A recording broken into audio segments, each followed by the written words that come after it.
오늘은 기소유예 취소가 반드시 필요한 경우에 대해서 알아보겠습니다.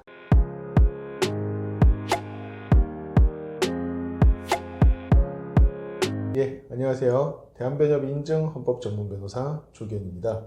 첫 번째로는 도대체 기소유예란 무엇인가? 두 번째로는 기소유예가 주는 불이익. 세 번째로는 기소유예를 반드시 취소해야 되는 경우. 그리고 네 번째로는 기소유예 취소 방법. 기소유예란 무엇이냐? 수사의 대상이 된 피의자가 경찰 수사를 마치고 검찰로 송치되었을 때 분명히 이 피의자는 검사가 생각했을 때 유죄지만 여러 가지 사정을 참작했을 때 봐줘야겠다. 좀 더 전문적으로 표현하면은 재판에 넘기는 것을 기소라고 하는데 공소 제기, 기소하지 않고 한번 살펴보겠다, 봐준다라는 의미가 기소유예예요. 여러 가지를 고려해서 재판에 넘기지 않는다 했는데 도대체 뭘 고려하는 걸까요?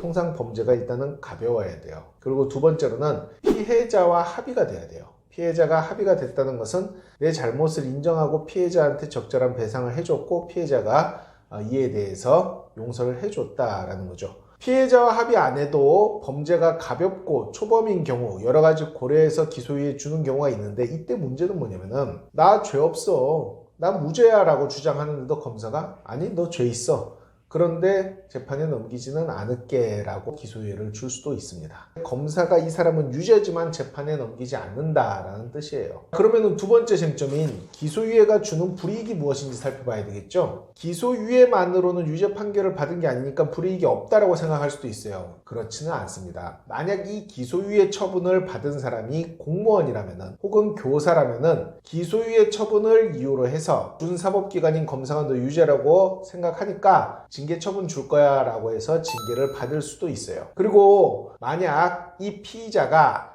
향후 해외에 이주할 계획이 있다면은 유죄에 준하는 기소유예 받았기 때문에 거부할 가능성도 생겨요. 그 외에도 특수한 직렬의 공무원이 되는데 방해가 될 수도 있습니다. 경찰관이라든지 혹은 대공 업무를 담당하는 국정원 요원이라든지 이런 특수한 공무원이 되는데 기소유예 자체가 불이익이 돼서 될 수 있었는데도 불구하고 안 될 수도 있다는 거죠. 그 외에도 보험 사기 사건 같은데 환자로 가담했다 기소유예를 받으면은 보험 계약에 의한 불이익이라든지 보험사로부터 민사소송 등을 받을 불이익도 있을 수 있습니다. 이처럼 기소유예는 그 자체가 유죄 판결은 아니지만 다양한 불이익을 받을 가능성이 있는 검사의 처분이기 때문에 이 불이익을 고려하여 판단해야 될 문제겠죠. 자, 그렇다면은 기소유예를 반드시 취소해야 되는 경우는 누굴까요? 첫 번째는 당연히 공무원이나 학교 선생님 등 공공기관에 재직 중인 분들입니다. 이런 분들은 기소유예만으로도 징계의 불이익을 받을 수 있기 때문에 내가 피해자와 합의하고 내 죄를 달게 받겠습니다 형태의 기소유예가 아니라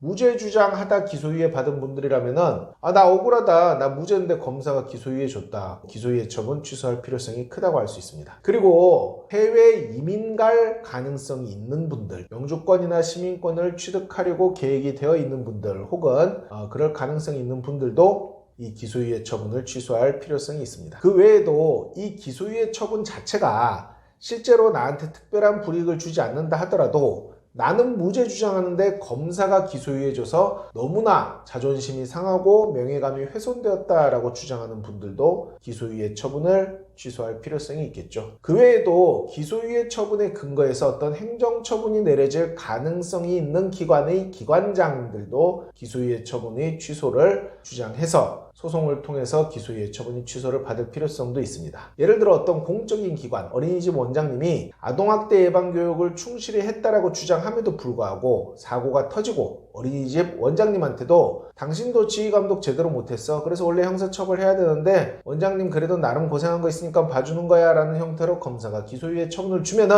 이 기소유예 처분에 근거해서 지공구청에서 어린이집을 대상으로 행정처분을 할 수도 있기 때문에 이런 원장님들도 기소유예 처분의 취소를 도모해 봐야겠죠. 자, 그럼 네 번째 주제, 기소유예 처분을 취소하는 방법입니다. 자, 검사가 기소유예를 줬다는 건 재판이 열리지 않는다는 거예요. 그런데 제가 이 기소유예 처분을 취소하기 위한 소송을 제기할 필요성이 있다고 했죠. 검사가 소송을 일으키지 않았는데 어떻게 소송을 한다는 거죠? 맞습니다. 기소유예 처분을 대상으로 헌법소원 심판을 청구할 수 있도록 하는 것이 지금 현재 확립된 사법제도예요. 내가 이 기소유예 처분을 받으면은 이 기소유예 처분은 억울하게 기소유예 처분을 받았다고 주장하는 국민들의 기본권, 평등권과 행복추구권을 침해했다라고 우리 헌법재판소가 인정을 해주고 있고, 기소유예 처분을 달리 다툴 수 있는 특별한 재판이 없기 때문에 가장 마지막에 재판을 제기할 수 있는 헌법재판소에 기소유예 처분의 취소를 구하는 헌법소원 심판을 청구할 수 있습니다. 이때 사건의 당사자, 원고 역할을 하는 것은 기존의 피의자였다가 검사로부터 기소유예 처분을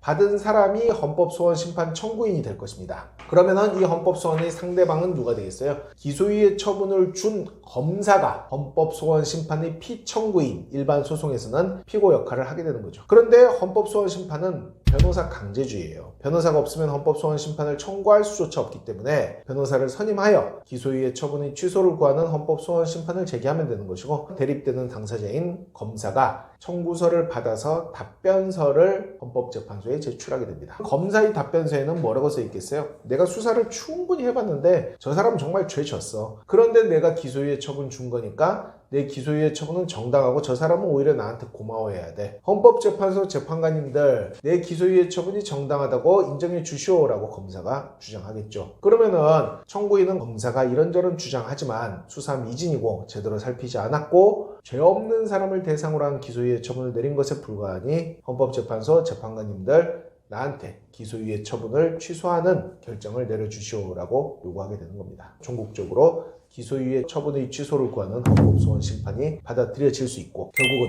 무혐의 처분, 아무 죄가 없다는 결론에 도달하게 되는 것이죠. 대한변협 인증 헌법재판 전문 변호사 조기현 변호사였습니다.